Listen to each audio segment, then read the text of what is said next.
ओम श्री परमात्मा नमः। मैं प्रोफेसर हृदय अवस्थी अपने परम पूज्य गुरु जी प्रातः स्मरणीय हैं, वेद मूर्ति तपोनिष्ठ गीता उपनिषद पुराण और धर्मशास्त्र के विशेषज्ञ प्रोफेसर पंडित भगवत शरण शुक्ल जी के साथ में सभी का हार्दिक स्वागत करता हूं।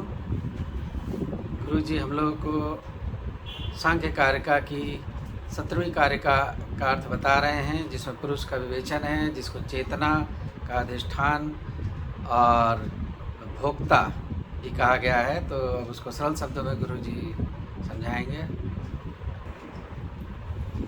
नमोस्तुनन्ताय सहस्रमूर्तये सहस्रपादाक्षिशिरोर्वाहवे सहस्रनाम्ने पुरुषाय शाश्वते सहस्रकोटियुगधारिणे नमः। कृष्णाय वासुदेवाय हरे परमात्मने प्रणतक्लेशनाशाय गोविंदाय नमो नमः। इस चैनल से संबद्ध सभी विद्वद्गण, सभी जिज्ञासु छात्रवृंद, सहृदय सज्जनवृंद एवं इस चैनल के संस्थापक तथा प्रबंधक आचार्य हरिहृदय अवस्थी जी, आप सभी का सांख्य शास्त्र के इस विचार परंपरा में स्वागत है। संप्रति हम लोग प्रकृति आदि सभी तत्वों के विषय में परिचय प्राप्त करने के अनंतर पुरुष के विषय में कि पुरुष का स्वरूप कैसे है, पुरुष मानना चाहिए कि नहीं मानना चाहिए, पुरुष का की सत्ता कैसे सांख्य शास्त्र में सिद्ध होती है, उसे क्या हेतु है, इस पर विचार चल रहा है। इस पर तो 5 हेतु दिए गए हैं: संघात प्रारब्धत्वात्, त्रिगुणात् विपर्ययात्, अधिष्ठानात्, भोक्तृभावात्, कैवल्यार्थं प्रवृत्तेश्च। इनमें 2 हेतुओं पर कल विचार हुआ था, संघात प्रारब्धत्वात् और त्रिगुणात् विपर्ययात्। उसी पर आज आगे चर्चा हो रही है। तस्मात् अनवस्थाभियास्यस्य असंघातत्वम् इच्छता, त्रिगुणत्वं, विवेकित्वं, अविषयत्वं, असामान्यत्वं, चेतनत्वं, अप्रसर्वत्वं चाप्युपेयम्। तो जब इसमें ये दोनों चीज सिद्ध हो गई, यह जो पुरुष है इसमें जो संघात परार्थत्व है और त्रिगुणादि का विपर्य है, त्रिगुणादि विपर्ययात्, त्रिगुणादि विपर्ययात् इत्यादि के द्वारा जब ये चीज सिद्ध हो गई, जैसा इन्होंने कहा कि संघात जब परार्थ रहेगा, क्योंकि संघात जो है वह उसी के कारण ही संघातार्थ होने से अगर हम सभी का संघात को परार्थ फिर उसका परार्थ मानते रहेंगे तो अनवस्था दोष होगा।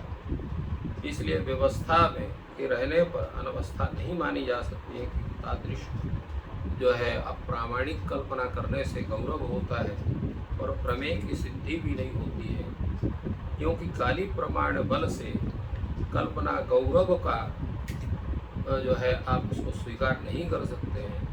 इसलिए संघतत्व जो है पारार्थ मात्र से ही अन्वित होता है और दृष्टांत दृष्ट धर्मानुरोध से जो अनुमान को मानने वाले व्यक्ति हैं वो सर्वानुमान-उच्छेद का भी प्रसंग हो गया। ऐसा इसका उत्पादन किया गया। इन्होंने कहा कि इसमें न्याय तात्पर्य टीका में वाचस्पति कहते हैं, उस पर विचार किए हैं। तो इस आधार पर जो ये पूर्ण विवेचन हुआ, इससे ये बात सिद्ध होती है कि इसमें अनवस्था की भय से, तस्मात् अनवस्थाभियस्य अस्य असंघातत्वम् इच्छता, जिसमें असंघात अनवस्था के भय से, जिसमें असंघातत्व की जो इच्छा करने वाले हैं कि पुरुष को संघात से भिन्न मानने वाले जो ऐसे लोग हैं, उनके मत में जो है त्रिगुणत्व, विवेकित्व, अविषयत्व और असामान्यत्व, चेतनत्व, अप्रसव धर्मित्व, ये भी गुण मानना चाहिए।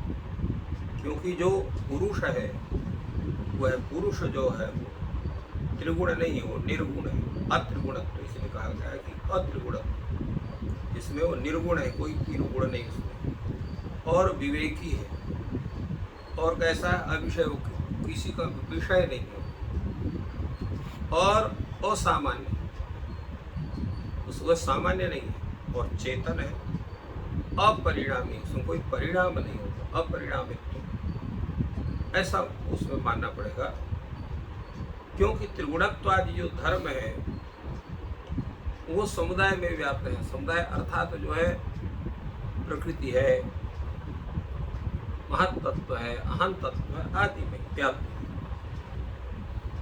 तो इसलिए त्रिगुणत्वादि जो धर्म है वो जब महत्वादि में व्याप्त है तो उसमें संगत है, इसलिए उससे जो पर है, यह जो पुरुष तत्व है, इसलिए व्यावर्त्यमान, उससे पृथक रूप से वो यहाँ पर विद्यमान है। इसलिए वो क्या करता है कि उससे परे होने के कारण त्रैगुण्यादि व्यावर्तयति, वो त्रिगुणों को जो है उनका निषेध करता है, क्योंकि त्रिगुण उसमें होते नहीं। कठत्व का, कंठत्व नहीं, कठत्व का, क्योंकि जो कठ शाखा है उस कठ शाखा के अध्यायी परंपरिया वो ब्राह्मणी होता है। तो अगर उसमें ब्राह्मणत्व का अभाव द्योतित किया गया तो कठ शाखा शाखायित्व का भी उसमें अभाव मानना पड़ेगा। वही कहा कि ये ब्राह्मणत्व व्याब्राह्मणत्व वर्तमानम कठत्वादिकम तभी व्यावर्त्यम भवति, वो व्यावर्तमानम भवति, उसका भी व्यावर्तम होता। तस्मात् आचार्येण त्रिगुणादि विपर्ययात् इति वदता। त्रिगुणादि से विपर्य होना माने त्रिगुणादि से अतिरिक्त होना अर्थात निर्गुण होना, यह जो आचार्य ने कहा तो ये इससे ज्ञात होता है कि संगतः पर जो संघात उससे भी ऊपर है, ऐसा वो आत्म सच आत्मा, वह पुरुष ही आत्मा है। संघ शास्त्र में पुरुष शब्द से आत्म तत्व का ही ग्रहण किया गया। परमात्म तत्व का ग्रहण सांख्य शास्त्र उस पर विचार नहीं करते हैं, विशेष करके ये जो ईश्वर सांख्य शास्त्र है। किंतु जो कपिल का सांख्य शास्त्र, जो मुख्य शास्त्र है, सांख्य शास्त्र है, जिसका विवेचन श्रीमद् भागवत के देवभूति संवाद में प्राप्त होता है, वहाँ पर ईश्वर की भी सत्ता स्वीकार की गई है। किंतु ये ईश्वर कृष्ण की कारिका रूप, ये जो सांख्य शास्त्र के इसमें बाकी पूरी चीज़ें सांख्य शास्त्र के वो वास्तविक रूप से गृहीत है, किंतु यहाँ पर इसको केवल आत्म तत्व अर्थात पुरुष तत्व तक ही सीमित किया गया है। परमात्म तत्व का चिंतन इसमें तद रूप में नहीं है। परंतु अगर ऐसा माना जाए कि वो परमात्म तत्व जो है आत्म तत्व ही है, इसी से जो श्रेष्ठ तत्व वही परमात्म तत्व है, क्योंकि आत्मा में और परमात्मा में केवल व्याप्य व्यापक भाव का स्वरूप है। परमात्मा का संपूर्ण स्वरूप जो व्यापक है और जो जीव है उसका व्याप्य है और पुरुष का व्याप्य है। किंतु जो गुण परमात्मा में है वही गुण जो है वो आत्मा में है। दोनों में विशेष अंतर नहीं है, किंतु केवल व्याप्य व्यापक भाव का है। एक में वही गुण जो है वो व्यापक रूप में है, इसमें जो है व्यापक रूप है। गुण का तात्पर्य यहाँ पर तादृश गुण नहीं है जो संपूर्ण जो है वो गुण जो है वो त्रिगुणात्मक गुण नहीं, ऐश्वर्य आदि जो तादृश्य जो है उसको हम कहते हैं तो अखिल हेय प्रत्यनीक गुण वाले जितने भी हेय अवगुण हैं उनके सबसे जो अतिरिक्त जो स्वरूप है वो परमात्मा तत्व का स्वरूप है, जिसका वर्णन यहाँ पर इस सांख्य शास्त्र में नहीं है। आगे इसी पर विचार करते हैं कि इतश्च पुरुषो, यह जो पुरुष है इसलिए कैसे हो, अधिष्ठान, अधिष्ठान के कारण भी त्रिगुणात्मक सभी वस्तुओं के किसी अन्य के द्वारा अधिष्ठित या प्रेरित होने के कारण भी पुरुष की सत्ता सिद्ध होती है। कि त्रिगुणात्मक आदि जो वस्तु हैं वो तो केवल प्रकृति तक सीमित है, ये अत्रिगुणात्मक स्वरूप है। त्रिगुणात्मका नाम अधिष्ठीय मानव, त्रिगुणात्मक जितनी वस्तुएं क्या है वो अधिष्ठीय है और ये अधिष्ठान। यद्यत सुख दुख मोहात्मक तत्सर्वम परेण अधिष्ठीय मानव दृष्टम, जो भी सुख है, दुख है, मोह है, जो सत्व रज और तमो के धर्म है, सुख दुख मोह, तदात्मक स्वरूप जो है वो प्रकृति आदि में है। इसलिए प्रकृति आदि क्या है? अधिष्ठीयमान है, इसलिए वो दृष्ट है।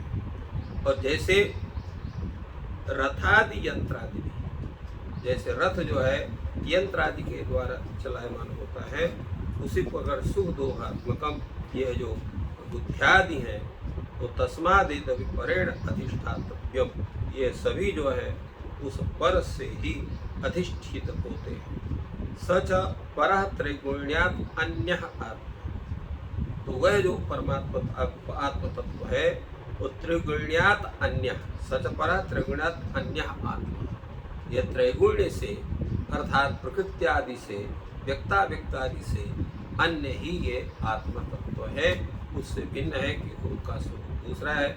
इसका क्योंकि वो त्रिगुण है, ये निर्गुण है, वो सुख दुख मोहात्मक है, ये तद्रहित है, वह जो है वो ये सब अचेतन है, वो चेतन है, ये अविवेकी है, वो विवेकी है, आदि इनके सबके जो है पृथक पृथक इतश्चास्ति पुरुष है।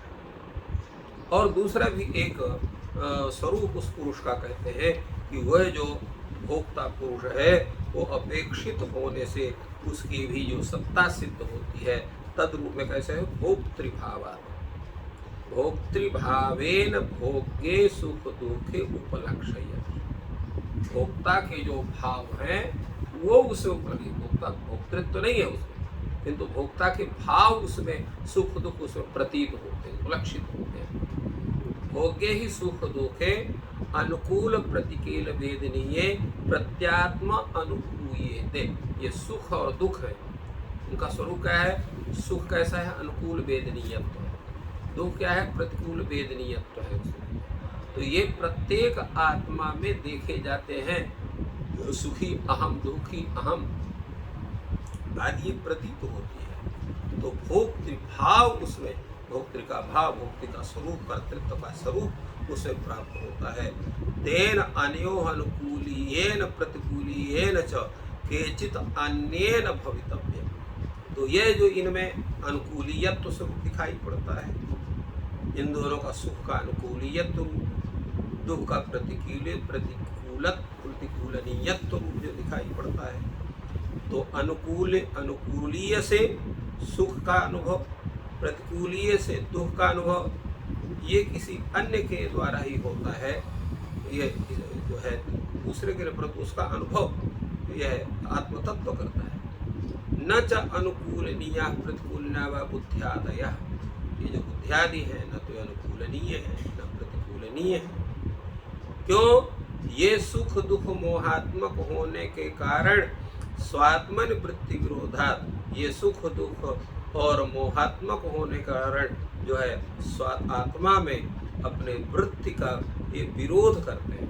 तस्मात् असुखाद्यात्मा सह अनुकूलनीय, असुखाद्यात्मा सह अनुकूलनीय प्रतिकूलनीय व सच आत्मा, इसलिए जब वो सुख का अनुभव करता है या दुख का अनुभव करता है तो अनुकूलनीय आत्मा प्रतिकूलनीय आत्मा, ऐसा उसका विचार मस्तिष्क में आता है, अनुभव में आता है।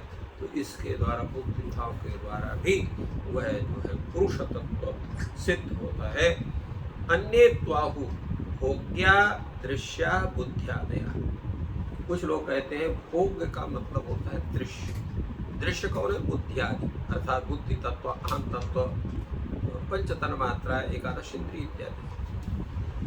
न च दृष्टार मंत्रेण दृश्यता युक्ता तेषां, तो जो दृश्य भोग्य है वो दृश्य कब माने जाएंगे? जब कोई उनको देखने वाला हो। जब कोई देखने वाला ही नहीं होगा तो दृश्य कहाँ से माने जाएंगे? तो दृष्टार मंत्रेण दृश्यता तेषां न तेषां युक्ता, तो उनमें वो बिना दृष्टा के उनमें दृश्यता सिद्ध नहीं हो सकती। तस्मात् अस्ति दृष्टा दृश्य बुद्ध्यात्यतिरिक्ता, इसलिए यह जो पुरुष है, आत्मा है, वही दृष्टा है जो दृश्य बुद्धियादि से अतिरिक्त है, इसीलिए वो आत्म तत्व माना जाता है। भोक्तृभावात्, भोक्तृभावात् का ही दूसरा अर्थ है दृष्टि, दृष्टृभावात्, दृष्टा होने के कारण, दृश्येन दृष्टुः अनुमानात्, क्योंकि दृश्य से दृष्टा का अनुभव है। कोई वस्तु दृष्ट है तो जो किसी के द्वारा देखी जाती है तभी वो दृश्य कहलाए। दृश्यते या यत् तदृश्यम, जो देखा जाए वही दृश्य है। तो दृश्य किसी दूसरे के द्वारा देखा जाएगा तभी वो दृश्य होगा। जब कोई देखने वाला नहीं होगा दृश्यत्व तो कहाँ होगा। तो चूंकि ये दृश्य है इसलिए दृश्य होने से दृष्टा का अनुमान किया जा सकता है, क्योंकि यत्र यत्र दृश्यत्वम तत्र तत्र दृष्टित्वम। जहाँ जहाँ पर दृश्य है वहाँ पर उसका दृष्टा भी कोई न कोई है, ये बात स्वतः सिद्ध हो जाती है।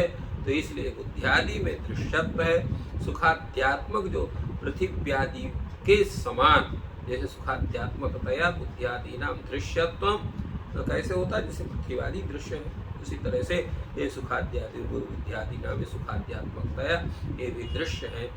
इस तरह से अनुमान के द्वारा हम इस परमात्मा तत्व का ज्ञान करते हैं।